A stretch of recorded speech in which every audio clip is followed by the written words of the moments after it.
Oh, hello again. Welcome, everybody. It's time for some more Feed the Beast today, guys. This episode, we are going to go back and work on the PvP game some more. BWO, he's been pouring his heart and soul into it, I can tell. He's on again. He's working so hard on it. It's a fun project, it really is, so I'm excited to do it too. Ideally, what I would like is for us to both finish our ends of it at the same time, so that you know, instead of like him waiting 2 weeks after he's done building for me to finish the game mechanics, that would kind of suck. And I think like we have a few people interested in it. It seems like the other MindCrackers too. It would be a shame to lose that buzz and not finish the game soon, you know. So that's what we'll work on today. I have hooked up the electricity to this place a little bit. Like the machines are hooked together. Did I just blow on my mic? I can't tell. I think I might have. These are attached by medium voltage transformers. It goes from high voltage to medium voltage for most of those machines. And then there's one of them here though, the implosion compressor, that needs low voltage. And seems to work okay for the moment anyway. Doing it this way, it allows all the machines to run at the same time because they pull like a solid 128 EU out of it, and if they don't have that, they get interrupted and reset. So I learned to place trees and leaves from BWO. Who teach who? uh-huh. Uh-huh. Nature teach you. Alright, so we're gonna head over there pretty quick. I have gotten another letter, and I'm guessing it's gonna be from Anderzel again, because he's been mailing people and kind of sending them these prank gifts, and I have one to send him today. It is Anderzel again. Okay, so before we open this, I'm gonna show you what else he sent me. The music sounds really loud to me. Okay, so this is one he sent me before. Hello, sneaky ninja man. Here is a drink just for you. Potion of strength. Yeah. Ooh. I only did half a heart, really? Protection is good. So now he sent me another one. You get a love letter from me too. Oh, that really looks like a diaper. Alright. What a guy. I have prepared a letter for him though, because I was expecting another one. We are gonna send him something good here. Something he's gonna really like. Something he really needs. Okay, here's my letter. To Anderzel, I got the impression... Scroll. You were feeling lonely. Be nice to her. I'm gonna send him Anders' hot date. It's a scarecrow. I think it's 2, right? Yeah. Sweet. Good. Send it. Yeah. I don't think anybody's bought any of these yet. Too bad. Too bad. They're so cheap. Nobody wants them. Alright. There's a couple things I've been getting prepared here for our build today too. Need a lot of really complex machines. So we need like 20 some teleporters. Oh, clicked the wrong thing. These aren't too expensive, but they take 4 of these each one, so 20 times 4 is like 80, and they take a long time to make. Need a bunch of these. And the other big thing though that I wanted to make was a player detector, and I'll explain this in a little bit, but we need like 7 of these, I think. I hope I made 7, I'm not sure. Or if I have 7 prepared. They take these. Those are easy to make. But they also take these, which are a little tougher. You can make it with these using platinum. And again, more circuits. And you also need data orbs. These aren't too bad to get unless you don't have emeralds. But so I got the stuff ready to make those. I think I only have enough for 6 of them though. Need that. What else was it? Computer cubes. I think I got some of those downstairs. I died, guys. I died.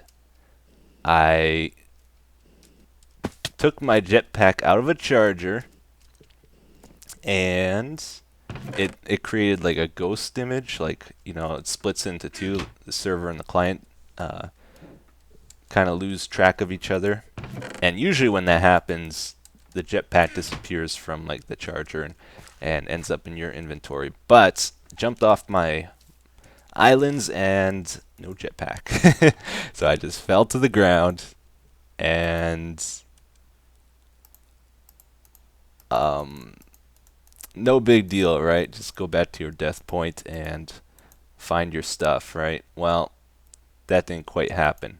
Actually, I'm going to make the stuff off camera because it's kind of boring. I got the stuff for it, though. I'll show you where else I died after I died. Okay, so I jump off my island, no jetpack, I die.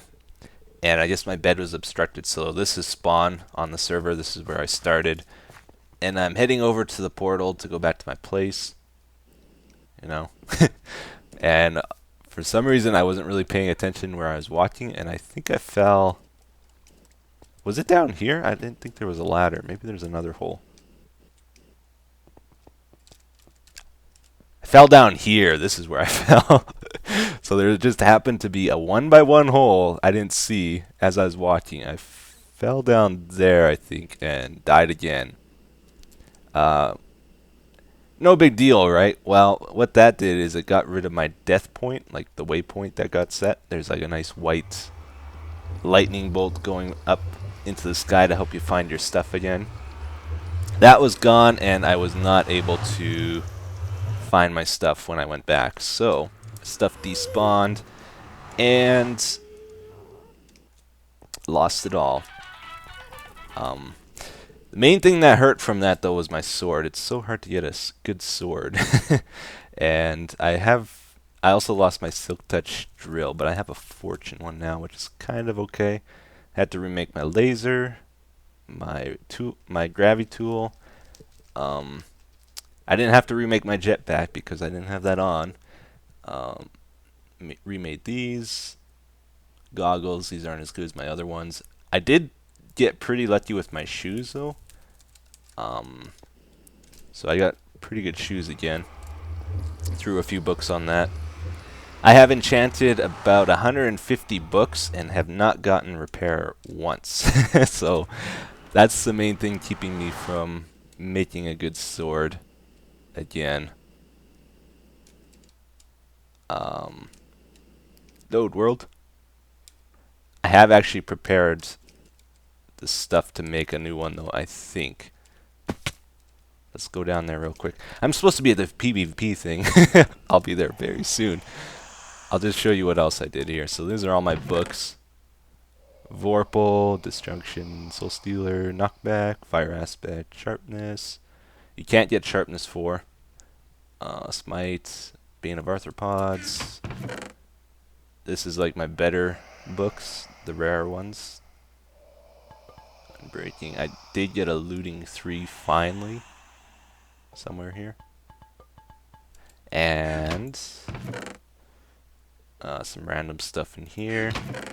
I enchanted like 15 of these swords trying to get it.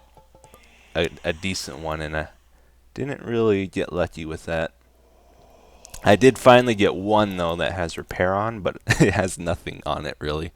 I'm going to try put Sharpness 4 onto this using books. Then I'm going to put Sharpness 4 on one of these, a blank one, and then combine the two to get Sharpness 5, and then I'm going to put books on to try to get a super sword again and see how that goes. Oh, and we'll try to enchant 3 of these since I made a few extras. Maybe we'll get lucky. Wow. I've been getting my XP at generic bees. Oh, that's actually not bad. Using his XP bees. I wonder if I could combine that with another good one I have. I made this one. Oh.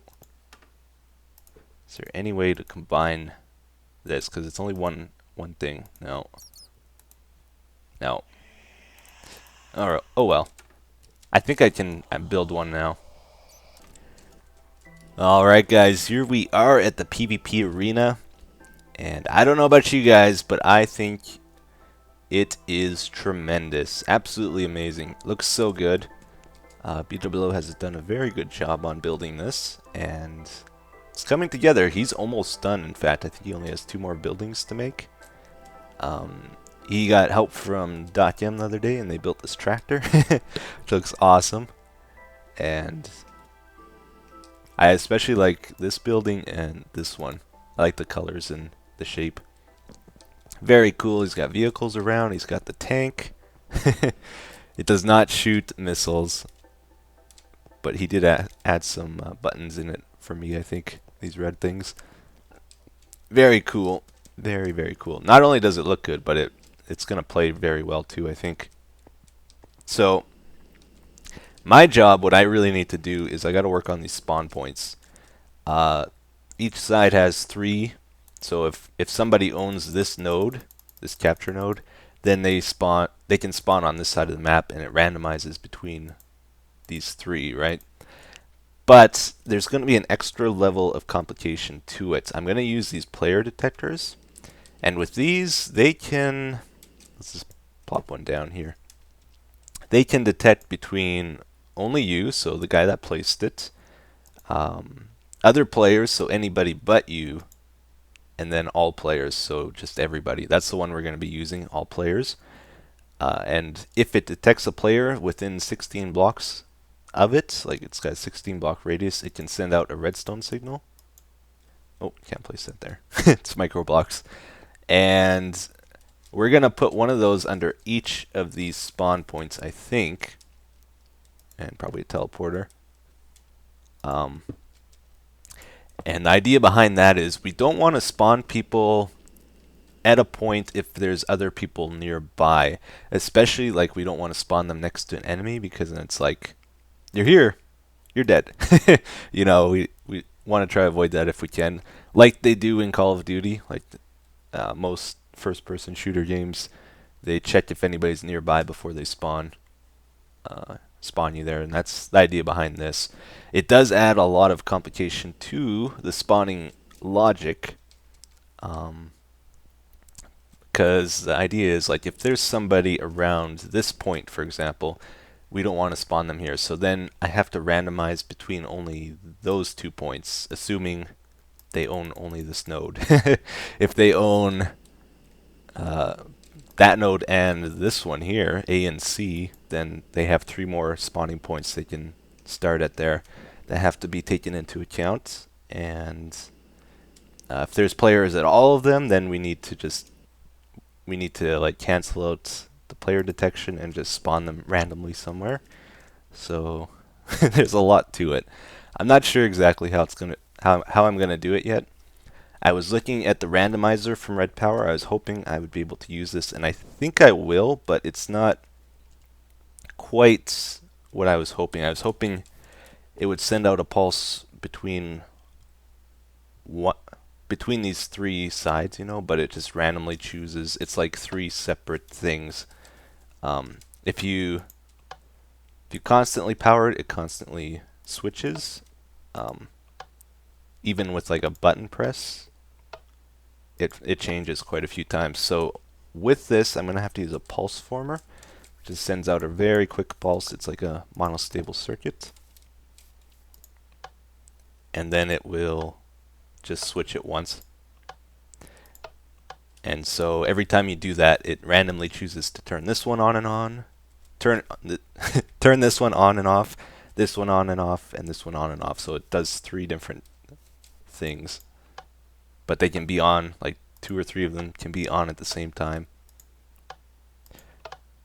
So I'll have to combine these somehow and make it choose between, I think, 1 and 6 points, and work that out somehow. I'm gonna get to it here, and I'll show you as I make some progress, I guess. Alright guys, we are back, and I am very happy to say lots of progress has been made with this whole spawn point situation. I got a lot figured out. It's not totally done yet, but I'm going to take you through what we got done so far and try to explain it the best I can. It's... man, there's lots of different methods I could have taken to do this. Both logically and also, like, even in Feed the Beast, like, there's different options. I could have used computer craft, and it probably would have been a lot simpler and efficient, but I really enjoy doing redstone in Minecraft, and I like physical logic. Like, the red power stuff here is really cool, so I decided to go that route, and it turned out very well so far.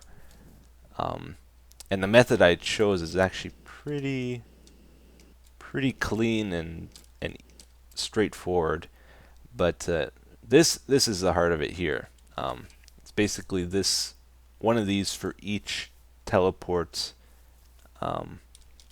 link we need to establish. Like, for each spawn point, there's one of those, and I'll explain how it works in just a sec. I'll just show you what I've done though. This is the teleport room. Each side is going to have one of these. Doesn't that look amazing? So colorful. So many lights and craziness. So the idea is, when somebody dies in our world here, they're going to respawn at a bed, and probably instantly I'm going to make them teleport to this room here, to the teleport room. They're going to end up in the middle of these teleporters. We got 8 total here, so they'll end up here. I don't know if they can spawn on top of a block, but we can lower this all by 1. It's no big deal. And then we have 7 teleporters around us. Each of these is going to get linked to each of the spawn points. Like, there's going to be 7 total. Right. 3 per side plus the middle one for B. So, yeah. The idea, let's go back out here. I'll show you what I did. So this is a NOR gate. This just inverts a signal. I just want to explain this stuff really quick. So it goes from unpowered to powered, or powered to unpowered. It's the equivalent of a redstone torch, basically. And this here is an AND gate. This checks several conditions. So if you want one thing to happen and another thing and another thing, then it happens, basically. So you can also adjust these so they only check 2 conditions if you want, or I think even 1. So they're pretty cool. This is the randomizer that we saw before. So it's going to turn each of these individually on and off. I decided to take the 3 signals it randomizes and combine them together here. So if we turn this on, you can kind of get an idea of what it's doing. These 3 signals combine at this AND gate, and if it's with this current setup, if they're all off because they're getting inverted here and turned on, if all 3 of these lights on the AND gate go off, it can send a signal through. That goes to another AND gate, which checks 3 more conditions, one of them being this AND gate. Another one is if they own the capture point. So this I have linked to this capture point here. If I switch it to blue, that receiver is going to turn off. So this is so much fun. I've been at it for a couple hours here. BWO's gone.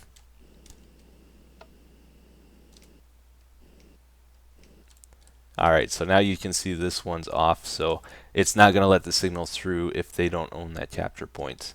That has to be on. This one I have it set to the same thing, but this is supposed to go to the player detector. So if it's safe to spawn someone at a capture point, or at a spawn point, that will be powered, and it will let the signal through. So since it's three wires here, I'm just going to turn that back on so it's easier to visualize. Let's go back. Oh, I missed BWO. He always helps me capture these. It makes it go quicker. This looks really cool.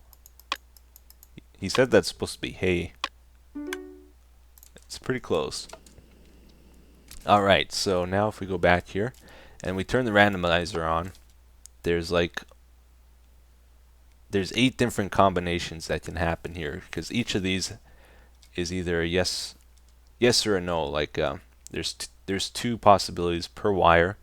So 2 times 2 times 2 is 8. So there's 8 possible combinations of the 3 wires, and each of the spawn points is going to get its own unique one. So if I wanted to change this to a different code, I get rid of one of the NOR gates and put in that signal. So now this would let power through if this wire's on and these 2 are off. Right. Alright, let's go to the teleport room. Okay, so the 7 different spawn points are the 7 teleporters around here. How do I how do I explain? Here's our randomizer here. Okay, I'll turn it on. You can see it working. So you can see it's randomly turning on these teleporters. 2 of them are never on at the same time, right? And it's checking to make sure no players are at that spawn point, and that the players own that node where they can actually spawn at that spawn point. That's what the 2 receivers are for each of them. And I'm just going to break this. This isn't fully set up yet. I discovered this bundled cable. It is so cool. You can send 16 different signals through a single wire with this, each with its own color. So as an input, I'm inputting to blue, green, and red. And then as an output, I can take those out anywhere along here. Alright, so you can see for these AND gates, they all have a different combination. This one has no NOR gates.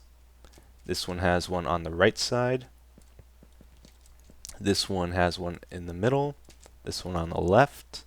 This one on the right and the middle. This one on the right and the left. This one in the middle and the left. So each of those is going to activate differently depending which of these 3 wires are being powered. They each have their own unique code. That goes to the other AND gate like we saw. It checks if they own the node for that one. So 3 of these are 3,331. One of them is for B, which is 3,333. This is for green team, by the way. And 3,335 is for C. So then it outputs to another bundled cable here. Each of these outputs a different color of wire. This is red, orange, yellow, green, blue, purple, magenta. And then it outputs to the teleporters. And that's about it. I hope it makes sense. Under the teleporters, I have MFEs to power them, and I'm going to have a cable running underneath all of them. I'll have to upgrade these to MFSUs, I think, just because there's going to be a lot of traffic through here, and they're going to be pulling power quite quickly, I would think. But yeah, that's about it for right now, anyway. The next thing I'm doing here is I'm splitting the signal from these receivers, and I'm going up here to another AND gate. All of these are going to combine, all these wires here, to one wire total. And this is going to say, oh, I didn't know they could combine there. Oops. Alright. I can fix that. The idea with this wire, it's gonna say whether or not we should randomize the spawn point. If there's no suitable place for the player to get randomized to, like if they own no capture node, or there's players on spawn points that are preventing them from spawning there. If there's no suitable place, then we're just going to force them to spawn at this one if they own this capture point, or if they own none. And that's for green team. If blue team, for blue team, they'll spawn here. If they own just B, they'll spawn here. Regardless, like if there's no other place they can spawn. I'm losing my mind. I've been doing this too long. Oh, don't fall on that. There was one other really important thing I was going to say. Oh yeah.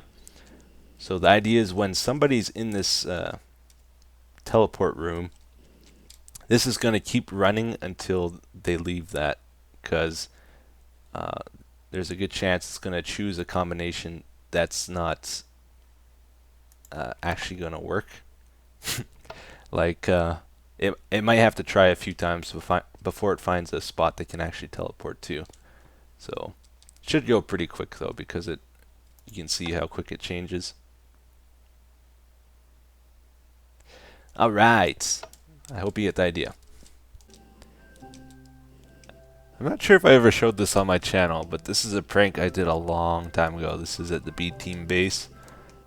This is the 4x4 off-road tree, because BOO, when he was breeding trees, kept saying 4x4 instead of 2x2 trees, like their dimensions, so I made him a 4x4 tree. The 4x4 off-road tree. Alright guys, so we're at the B team base here. Before I end this, I want to try to get my sword back, and I'll show you how I go about enchanting it, or hopefully hopefully I'll get it back. We'll see how this goes. There's a bunch of XP bees underneath the floor here. That generic bee is set up, so you stand here and you just gain XP just by standing here. I come here quite often. So these are the books I brought. This is the sword as it is. This is the one we're trying to get going. So repair on it allows it to regenerate the durability using Vis in the air. Vorpal is for like getting heads off of people, and also it gives you a chance of one-hit killing mobs or people in the game. And sharpness, you know what sharpness does. So the first thing I'm going to do is try to get sharpness 5 by combining these two swords. That would be very, very good. It might be too expensive at this point. Oh, we can do it. Yes. So my old sword, it only had sharpness 4, and I could not get sharpness 5 on it because I had too much other stuff on it. Next thing I want to try add, let's see how much. I think different things cost different amounts too. So that's 22 levels. Knockback is 16. 19, and it gets more expensive the more stuff you have on it. 18, so we should try to put the pricier things on first. Oh, we can't put that on there. Okay.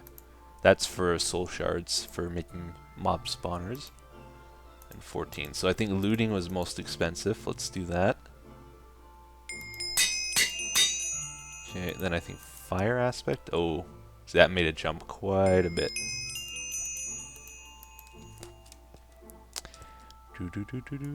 Go faster. So fire aspect we'll put on next. Very good. Alright, so 4 more to try to get on. I think unbreaking is what I would want next. That would be 30. 24, that's pretty cheap still. 29. 26. So knockback is the next most expensive one after unbreaking. I'm gonna pause for a sec to get a few more levels after I get this. It's getting there. Oh yeah. I think we got enough levels to finish this up now. Let's do it. Let's put on knockback. I almost don't want knockback. Oh, and it's getting pricey. Is it worth it? Is it worth it? I don't know. I want nine words on this sword. That would be so cool. I think I'm gonna try it.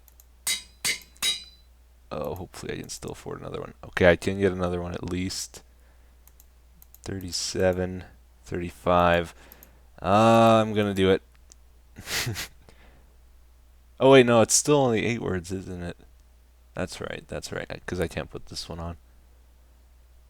Alright, so disjunction, that's for killing Enderman. Gives you a damage boost. Oh, and I didn't put Vorpal 3 on. Awesome. Whew, what a sword. 36 levels, that's going to take a while. I wonder if... Can I name it? Is that going to make it too expensive then? Yeah.